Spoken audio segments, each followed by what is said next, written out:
ఖమ్మం జిల్లా వైరా నియోజకవర్గ కేంద్రం ఎమ్మెల్యే క్యాంపు కార్యాలయంలో వైరా రిజర్వాయర్ ఆయకట్టు పరిధిలోని వరి పంట సాగుపై అఖిలపక్ష రాజకీయ పార్టీల నాయకులు, రైతు సంఘాలతో ఇరిగేషన్ శాఖ అధికారులు సమావేశం నిర్వహించారు.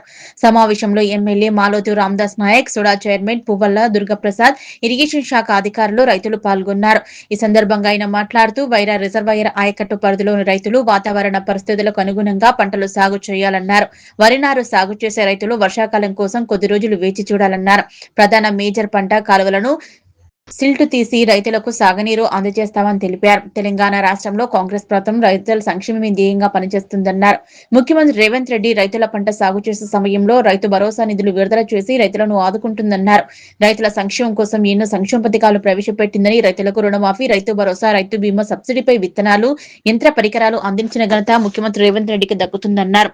ఈ కార్యక్రమంలో సుడా చైర్మన్ పువ్వల దుర్గప్రసాద్, కాంగ్రెస్ పార్టీ జిల్లా నాయకులు శీలం వెంకట నరసింహారెడ్డి, డాక్టర్ కాపా మురళీకృష్ణ, దాసరి డానియల్, కట్ల రంగారావు, రైతు సంఘం నాయకులు Bonthu Rambabu, CPM, CPI, Telugu Desam party నాయకులు, రైతులు పాల్గొన్నారు.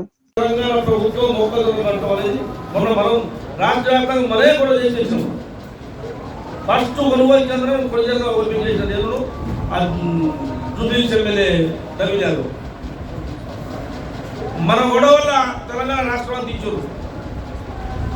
అట్లా రైతుల పక్షాన మీ పక్షాన ఏ రోజు కూడా తప్పు చేయకుండా, పార్టీలు కూడా చూడకుండా మీ పక్షాన ప్రభుత్వం ఉంది, మేము ఉన్నాం. కానీ పరిస్థితులకు అనుగుణంగా మనం కూడా బాధ్యతగా ఉండాల్సిన అవసరం ఉందని మేము గుర్తు చేయదలుచుకున్నాం.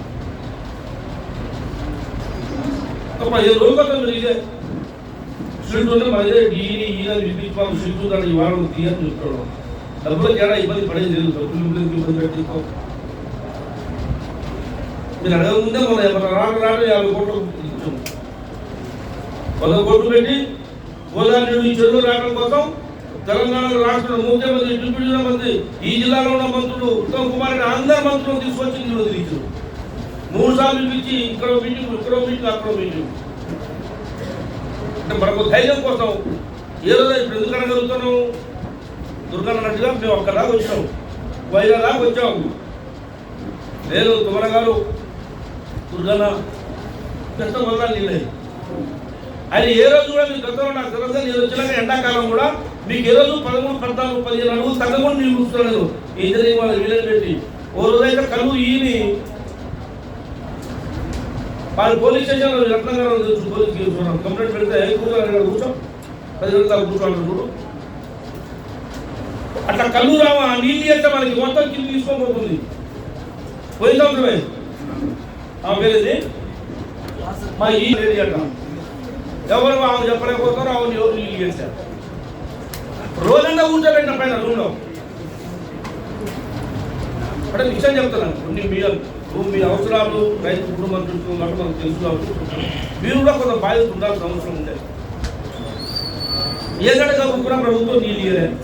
అది మా శ్రీరాజు అన్నట్టుగా రావాలి మీకే మీకు రాబోదు మాకుదా అన్నట్టుగా. కానీ కొద్ది జాగ్రత్త ఉంటే మనకి టెన్షన్ ఉండదు.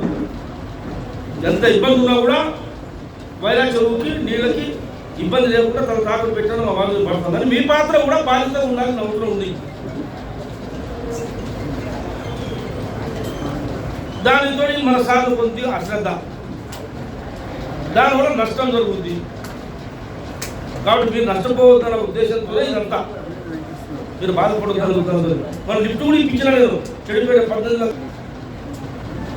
దానికంటే ముందే నీళ్ళు నార్మల్ అవసరమా? 10 రోజులు కుదరదా? 10 రోజులు ఆగండి. చెడు తీసేస్తారు బాబు. ఒక 2 నిమిషాలు చెప్పలేదు బాబు. చూసుకుంటేనే మేము తెల్లబెట్ట సరే వాళ్ళు ఎక్కడ ఎంగేజ్ చేసినా ఈ ప్రాంతాన్ని ఎంగేజ్ చేయడు. కాలం ఉంది, మా గోదావరి ఉంది, 2 మనసు గల రైతాంగం ఇప్పుడు ఉంది. కానీ మాకు ఇబ్బంది లేదు. నువ్వు చేసేప్పుడు మనకి 10 రోజులు చేసే ఏ రకం మన భగవం లేదా మన మీద అందరం ఏం బాధలేదు. ఎవరు ఇబ్బంది పడద్దు. 10 రోజుల చెడు తీసేస్తారు. రెండు వైపులా మెయిన్ కాలువకి చెట్టు 10 రోజులు తీసేస్తారు. 10 రోజులు తీసినాక 11 రోజులు నీళ్ళు ఇద్దాం. ఓకేనా? టైట్ ఉంది. ప్రపంచ వ్యాప్తంగానే నీళ్లు బాగా టైట్ ఉన్నాయట. 15వ తారీఖు వదిలేటట్టు చేయండి. అదే ఎల్లుండే వచ్చిందట, దాని కారణంగా నీళ్లు బాగా వర్షాలు బాగా ఇబ్బంది అవుతుందని చెప్తున్నారు. మేమందరం కూడా 2 రకాలుగా, ఎందుకంటే ఈ 2.5 సంవత్సరాలు మీరు పండించిన పంట, ప్రభుత్వం కొన్న రేటు, బోనస్, రైతు భరోసా కూడా ఇలా 5 రకాలుగా పడ్డట్టుంది. నాకు రేపు 8 తారీఖులో మొత్తం పడిపోతాయి. కాబట్టి ప్రభుత్వం